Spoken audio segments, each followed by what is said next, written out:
Inside ಸ್ಟೋರಿಗೆ ಸ್ವಾಗತ. ನಾನು ನವಿತಾ ಜೈನ್. ಬಿಜೆಪಿಯಲ್ಲಿ ಮತ್ತೆ ಶುರುವಾಯಿತು ನಾಯಕತ್ವದ ಗೊಂದಲ. ದಿಢೀರ್ ಅಂತ ದೆಹಲಿಗೆ ತೆರಳಿದ್ದಾರೆ ಬಿವೈ ವಿಜಯೇಂದ್ರ. ಹೈಕಮಾಂಡ್ನ ಅನುಮಾನವನ್ನ ಪರಿಹರಿಸಲು ದೆಹಲಿಗೆ ತೆರಳಿದ್ದಾರೆ ವಿಜಯೇಂದ್ರ.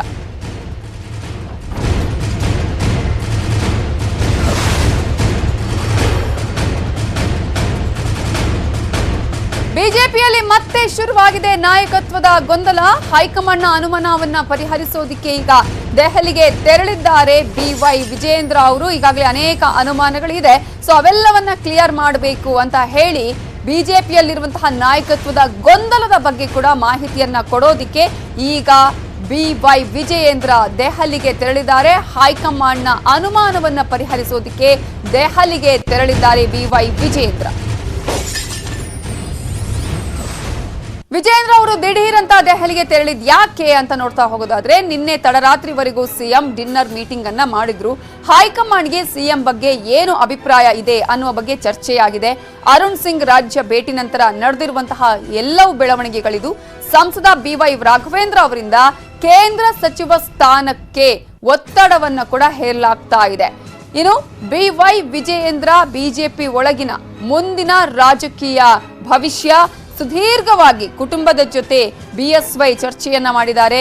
ಸಂಸದ ರಾಘವೇಂದ್ರರಿಂದ ಕೇಂದ್ರ ಸಚಿವ ಸ್ಥಾನಕ್ಕೆ ಈಗಾಗಲೇ ಒತ್ತಡವನ್ನ ಹೇರಲಾಗ್ತಾ ಇದ್ದು, ಭವಿಷ್ಯದ ರಾಜಕೀಯ ಆಗಿರೋದ್ರಿಂದ ಬಿವೈ ವಿಜಯೇಂದ್ರ ಅವರು ಆಗು ಹೋಗುಗಳ ಬಗ್ಗೆ ಕೂಡ ಸಿಎಂ ಚರ್ಚೆ ಮಾಡಿದ್ದಾರೆ. ಚರ್ಚೆಯ ಬೆನ್ನಲ್ಲೇ ದೆಹಲಿಗೆ ತೆರಳಿದ್ದಾರೆ ಬಿವೈ ವಿಜಯೇಂದ್ರ. ಹಾಗಾಗಿ ಅವರ ಈ ಒಂದು ಪ್ರಯಾಣ ಇದೆಯಲ್ಲ, ಸಾಕಷ್ಟು ಕುತೂಹಲಕ್ಕೆ ಎಡೆ ಮಾಡಿಕೊಟ್ಟಿದೆ. ಬಿವೈ ವಿಜಯೇಂದ್ರ ಅವರ ದೆಹಲಿ ಪ್ರಯಾಣ ಯಾಕಾಯಿತು, ಯಾವ ಕಾರಣಕ್ಕಾಗಿ ಅಲ್ಲಿ ಆಗಿದೆ ಅನ್ನೋದು ಬಹಳ ಕುತೂಹಲಕ್ಕೆ ಕಾರಣವಾಗಿದೆ.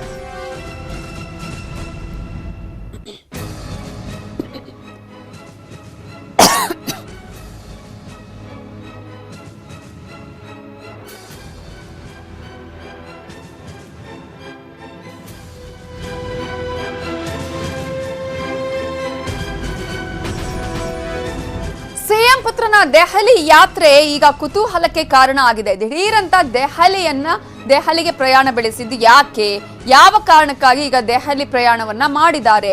ನಾಯಕತ್ವ ಬಿಕ್ಕಟ್ಟು ಮತ್ತೇನಾದ್ರೂ ಉಲ್ಬಣಗೊಂಡಿದೆಯಾ, ಮತ್ತೆ ನಾಯಕತ್ವದ ಗೊಂದಲ ಹಾಗೆ ಮುಂದುವರೆದಿದೆಯಾ ಅನ್ನುವಂತಹ ಅನೇಕ ಅನುಮಾನಗಳು ಕೂಡ ಇದೆ.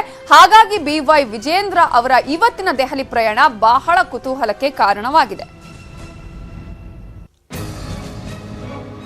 ಇವೆಲ್ಲದರ ಬಗ್ಗೆ ಡೀಟೇಲ್ಸ್ ಕೊಡೋದಕ್ಕೆ ನಮ್ಮ ರಿಪೋರ್ಟರ್ ಧರಣೇಶ್ ಬುಕ್ಕನಕೆರೆ ಈಗ ನೇರ ಸಂಪರ್ಕದಲ್ಲಿದ್ದಾರೆ. ಧರಣೇಶ್, ಈಗಾಗಲೇ ಬಿವೈ ವಿಜಯೇಂದ್ರ ಅವರು ದಿಢೀರ್ ಅಂತ ದೆಹಲಿಗೆ ತೆರಳಿರೋದು ಅನೇಕ ಕುತೂಹಲಕ್ಕೆ, ಅನೇಕ ಅನುಮಾನಗಳಿಗೆ ಕೂಡ ಕಾರಣ ಆಗಿದೆ. ಇದರ ಹಿಂದಿರುವ ಉದ್ದೇಶ ಏನಾಗಿರಬಹುದು? ಮತ್ತೆ ಹಾಗಾದ್ರೆ ನಾಯಕತ್ವದ ಗೊಂದಲ ಇನ್ನೂ ಕಂಟಿನ್ಯೂ ಆಗಿದೆಯಾ?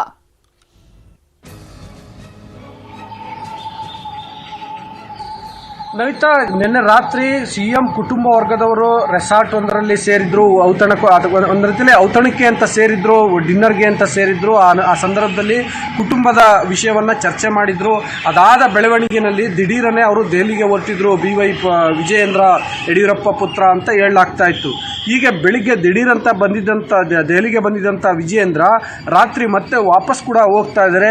ಈ ನಡುವೆ ಅಂದರೆ ಬೆಳಿಗ್ಗೆಯಿಂದ ರಾತ್ರಿವರೆಗೆ ಅವರು ಯಾರನ್ನ ಭೇಟಿ ಮಾಡಿದ್ದಾರೆ, ಹೈಕಮಾಂಡ್ ನಾಯಕರನ್ನ ಅನ್ನುವ ಬಗ್ಗೆ ಇನ್ನೂ ಕೂಡ ಖಚಿತವಾದಂಥ ಮಾಹಿತಿಗಳು ಲಭ್ಯ ಆಗಿಲ್ಲ.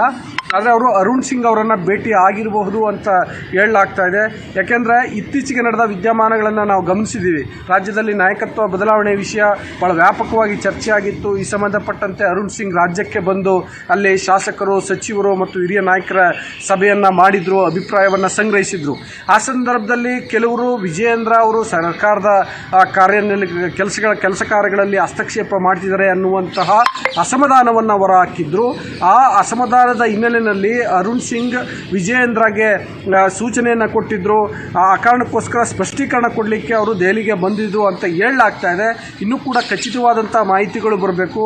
ಮತ್ತು ಅದೇ ಕಾರಣಕ್ಕೋಸ್ಕರ ಬಂದಿದ್ರ ಅಥವಾ ಅವರು ಹೇಳುವ ಪ್ರಕಾರ, ಅಂದರೆ ವಿಜಯೇಂದ್ರ ಹೇಳುವ ಪ್ರಕಾರ ಖಾಸಗಿ ಕೆಲಸಕ್ಕೋಸ್ಕರ ಏನಾದರೂ ದೆಹಲಿಗೆ ಬಂದಿದ್ರ ಅನ್ನುವಂಥದ್ದು ಕೂಡ ಗೊತ್ತಾಗಬೇಕು. ಆದರೆ ಇಲ್ಲಿ ನಾಯಕತ್ವದ ಬದಲಾವಣೆ ವಿಷಯ ಅಥವಾ ರಾಜ್ಯ ಬಿಜೆಪಿಯ ಬಿಕ್ಕಟ್ಟು ಇನ್ನೂ ಕೂಡ ಸಂಪೂರ್ಣವಾಗಿ ಬಗೆಹರಿದಿಲ್ಲ ಅನ್ನುವಂಥದ್ದು ವಿಜಯೇಂದ್ರ ಅವರ ಈ ದೆಹಲಿಯ ದಿಢೀರ್ ಭೇಟಿ ಮತ್ತು ದಿಢೀರ್ ಅಂತ ವಾಪಸ್ ಹೋಗ್ತಿರೋದ್ರಿಂದ ಗೊತ್ತಾಗ್ತಿದೆ. ಇತ್ತೀಚೆಗೆ ಇದೇ ರೀತಿ ದಿಢೀರ್ ಅಂತ ಬಂದಿದ್ರು ವಿಜಯೇಂದ್ರ. ಆಗಲೂ ಕೂಡ ಬಹಳ ಚರ್ಚೆ ಆಗ್ತಾ ಇತ್ತು, ರಾಜಕೀಯವಾಗಿ ದೊಡ್ಡ ಸಂಚಲನ ಉಂಟಾಗಿತ್ತು. ಯಾಕೆ ವಿಜಯೇಂದ್ರ ದೆಹಲಿಗೆ ಇದ್ದಕ್ಕಿದ್ದಂತೆ ಹೋಗಿದ್ದಾರೆ ಅಂತ. ಆಗ ಅಮಿತ್ ಶಾ ಅವರನ್ನ ಮತ್ತು JP ನಡ್ಡಾ, ಅರುಣ್ ಸಿಂಗ್ ಎಲ್ಲರನ್ನೂ ಕೂಡ ಭೇಟಿಯಾಗಿದ್ರು. ಈಗ ಇನ್ನೂ ಕೂಡ ಅವ್ರು ಯಾರನ್ನು ಭೇಟಿಯಾಗಿದ್ದಾರೆ ಅನ್ನುವಂಥ ಮಾಹಿತಿಗಳು ಲಭ್ಯ ಆಗ್ತಿಲ್ಲ. ಆದರೆ ಕಳೆದ ಬಾರಿಯ ರೀತಿಯಲ್ಲೇ ಒಂಥರ ಸರ್ಪ್ರೈಸಿಂಗ್ ವಿಸಿಟ್ ಕೊಟ್ಟಿರೋದ್ರಿಂದ ಕುತೂಹಲ ಸಹಜವಾಗಿ ಹೆಚ್ಚಾಗ್ತಾ ಇದೆ. ನವಿತಾ, ಧರಣೇಶ್, ಈಗ ಒಂದ್ ಕಡೆ ಈಗ ಸದ್ಯದ ಮಟ್ಟಿಗೆ ನಾವು ನೋಡ್ತಾ ಹೋಗೋದಾದ್ರೆ ಒಂದಷ್ಟು ಹೇಳಿಕೆಗಳಂತೂ ನಿಂತಿರೋದನ್ನ ನಾವು ಗಮನಿಸ್ತಾ ಇದ್ದೀವಿ. ಆದ್ರೆ ಇನ್ನೂ ಕೂಡ ಒಳಗೊಳಗೆ ಅಂತಹ ಡೆವಲಪ್ಮೆಂಟ್ಸ್ ಗಳು ನಡೀತಾ ಇದೆ. ಇನ್ನಷ್ಟು ಕೋಪ ಈಗ ಉಸ್ತುವಾರಿ ಮೇಲೆನೆ ಇರೋದ್ರಿಂದ ಅನೇಕ ಶಾಸಕರುಗಳಿಗೆ ಸೊ ಅದನ್ನ ತಣಿಸುವಂತಹ ಪ್ರಯತ್ನ, ಹೈಕಮಾಂಡ್ಗೆ ಇವೆಲ್ಲವನ್ನ ಅನುಮಾನಗಳನ್ನ ತಣಿಸುವಂತಹ ಪ್ರಯತ್ನಕ್ಕೆ ಏನಾದ್ರೂ ಮುಂದಾಗಿದಾರಾ, ಹೇಗೆ?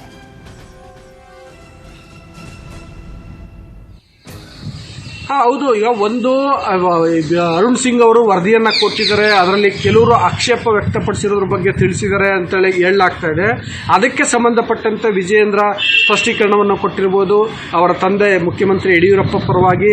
ಅದಲ್ಲದೆ ವಿಜಯೇಂದ್ರ ಅವರ ಹಸ್ತಕ್ಷೇಪಕ್ಕೆ ಸಂಬಂಧಪಟ್ಟಂತೆ ಬಹಳಷ್ಟು ಜನ ಆಕ್ಷೇಪ ವ್ಯಕ್ತಪಡಿಸಿರೋದ್ರಿಂದ ಮತ್ತು ಸ್ವತಃ ಉಸ್ತುವಾರಿ ಅರುಣ್ ಸಿಂಗ್ ಅವರೇ ವಿಜಯೇಂದ್ರಗೆ ಈ ಸಂಬಂಧಪಟ್ಟಂತೆ ಈ ರೀತಿ ಹಸ್ತಕ್ಷೇಪ ಮಾಡಬಾರ್ದು, ನಿಮ್ಗೆ ಇನ್ನೂ ಕೂಡ ವಯಸ್ಸಿದೆ, ನಮ್ಮ ಬೆಳೆಯುವಂಥ ಅವಕಾಶಗಳಿದಾವೆ, ಬಿಜೆಪಿಯಲ್ಲಿ ನಿಮ್ಗೆ ಒಳ್ಳೆ ಭವಿಷ್ಯ ಇರುತ್ತೆ, ಸೊ ನೀವು ನಿಮ್ಮ ವ್ಯಕ್ತಿತ್ವವನ್ನು ರೂಪಿಸ್ಕೊಳ್ಳೋದ್ರ ಬಗ್ಗೆ, ನಾಯಕತ್ವವನ್ನು ರೂಪಿಸ್ಕೊಳ್ಳೋದ್ರ ಬಗ್ಗೆ ನೀವು ಗಮನ ಕೊಡಬೇಕು, ಈ ರೀತಿ ಹೆಸರು ಕೆಡಿಸ್ಕೋಬಾರ್ದು ಅನ್ನುವ ನಿಟ್ಟಿನಲ್ಲಿ ಒಂದು ರೀತಿ ಹಿತೋಪದೇಶವನ್ನು ಹೇಳಿದ್ರು, ಮತ್ತೊಂದು ರೀತಿಯಲ್ಲಿ ನೀವು ಖಡಕ್ ಆದಂಥ ಸೂಚನೆಯನ್ನು ಕೊಟ್ಟಿದ್ರು. ಅದೇ ಕಾರಣಕ್ಕೋಸ್ಕರ ಸ್ಪಷ್ಟೀಕರಣವನ್ನು ಕೊಡಲಿಕ್ಕೆ ವಿಜಯೇಂದ್ರ ದೆಹಲಿಗೆ ಬಂದಿದ್ರು ಅಂತ ಹೇಳಲಾಗ್ತಾ ಇದೆ. Navitha, okay, thank you Dharanesh ಡೀಟೇಲ್ಸ್ಗೆ.